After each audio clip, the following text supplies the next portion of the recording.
திரு கோபாலகிருஷ்ண காந்தி தன்னுடைய வேட்புமனுவை தாக்கல் செய்வதற்காக அங்கே அலுவலகத்திற்கு வந்திருக்கிறார். அவரோடு யார் யாரெல்லாம் வந்திருக்காங்க திரு சலீம்?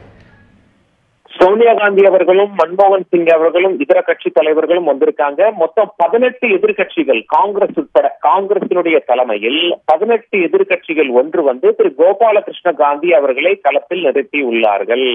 எப்படியும் வெற்றி வாய்ப்பு குறைவுன்னு தெரிஞ்சு எப்படி களத்தில் நிறுத்தினீர்கள் என காங்கிரஸ் மற்றும் கூட்டணி கட்சிகளிடம் கேட்கும் பொழுது, போட்டி என்று ஒன்று இருப்பது அவசியம், இது கொள்கை போட்டி அப்படின்னு சொல்லி காங்கிரசும் மற்ற கட்சிகளும் சொல்றாங்க. போட்டியே இல்லாமல் விலகுவதற்கு நாங்கள் விரும்பவில்லை மற்றும் இது ரகசிய வாக்கெடுப்பு என்பதால் மனசாட்சிப்படி வாக்களிங்க அப்படின்னு சொல்லி நாங்க பாஜக உட்பட மற்ற எம்பியினிடையே சொல்லி வரோம் அப்படின்னு சொல்லி காங்கிரஸ் கட்சியும் காங்கிரசின் கூட்டணி கட்சியுமான அந்த 18 கட்சியும் சொல்லி வருகிறார்கள்.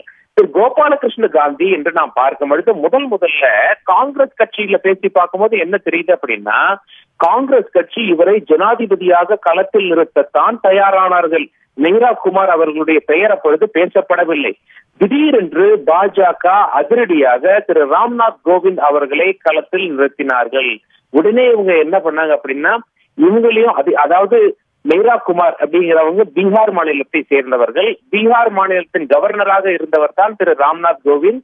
அவர் உத்தரப்பிரதேசத்தை சேர்ந்தவர். இருவருமே தாழ்த்தப்பட்ட சமூகத்திலிருந்து வந்தவர்கள். ஆகையால் அதே சமூகத்தை சேர்ந்த மீரா குமாரை காங்கிரஸ் களத்தில் இறக்கி விட்டார்கள்.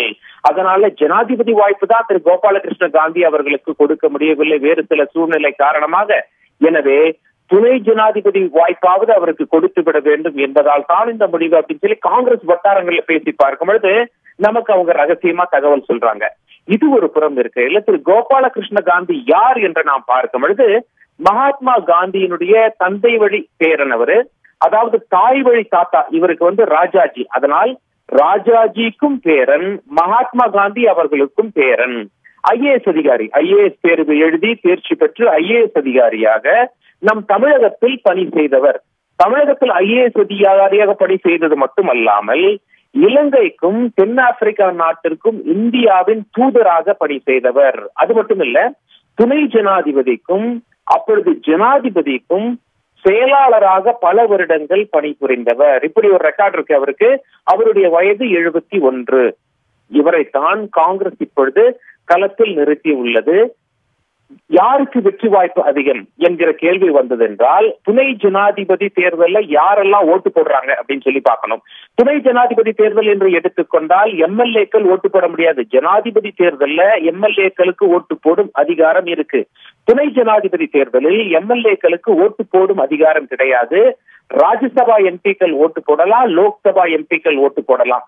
ஒட்டு மொத்தத்துல எத்தனை எம்பிக்கள் நாடாளுமன்றத்தில் இருக்காங்க அப்படின்னு சொல்லி பார்க்கும்போது சுமார் 790 எம்பிக்கள். பாதிக்கும் ஒண்ணு மேல யார் ஓட்டு வாங்குறாங்களோ அவங்கதான் அடுத்த துணை ஜனாதிபதி. இப்பொழுது திரு வெங்கையா நாயுடு அவர்களுக்கு தான் வாய்ப்பு பிரகாசமாக இருக்கிறது. காரணம், பாஜக மற்றும் கூட்டணி கட்சிகள் எல்லாம் சேர்ந்து யாரெல்லாம் சப்போர்ட் பண்றாங்களோ பாஜகவை 557 எம்பிக்கள் எண்ணிக்கையில் வந்து விடுகிறார்கள். இருப்பினும் ஒரு போட்டிக்காக நாங்கள் திரு கோபாலகிருஷ்ண காந்தி அவர்களை களத்தில் நிறுத்தி உள்ளோம் அப்படின்னு சொல்லி காங்கிரஸ் உள்ளிட்ட 18 எதிர்கட்சிகள் தெரிவித்திருக்கிறார்கள். இன்றே வேட்புமனு தாக்கல் செய்ய கடைசி நாள் என்பதனால் ஏற்கனவே திரு வெங்கையா நாயுடு அவர்கள் வேட்புமனு தாக்கல் செய்து விட்டார். பிறகு திரு கோபாலகிருஷ்ண காந்தி அவர்களும் வேட்புமனு தாக்கல் செய்து விட்டார். தேர்தலானது ஆகஸ்ட் 5ஆம் தேதி நடைபெறும். துணை ஜனாதிபதியா ஏற்கனவே அமீத் அன்சாரி இருக்கார். இவருடைய பதவி ஆகஸ்ட் 10ஆம் தேதியோடு முடிவடைகிறது. துணை ஜனாதிபதி என்ற பொறுப்புக்கு இன்னொரு கூடுதல் பொறுப்பும் இருக்கு. அந்த பதவிக்கு இன்னொரு கூடுதல் பொறுப்பும் இருக்கு. அவர்தான் ராஜ்யசபா தலைவராகவும் விளங்குவார். யாரெல்லாம் துணை ஜனாதிபதியா வராங்களோ அவங்கதான் ராஜ்யசபாவின் தலைவர். ராஜ்யசபாவை அதாவது சரிவர வழி நடத்தி செல்ல வேண்டும். அந்த வாய்ப்பு அநேகமாக அடுத்து திரு வெங்கையா நாயுடுவிற்கு கிடைக்கும் என எதிர்பார்க்கப்படுகிறது.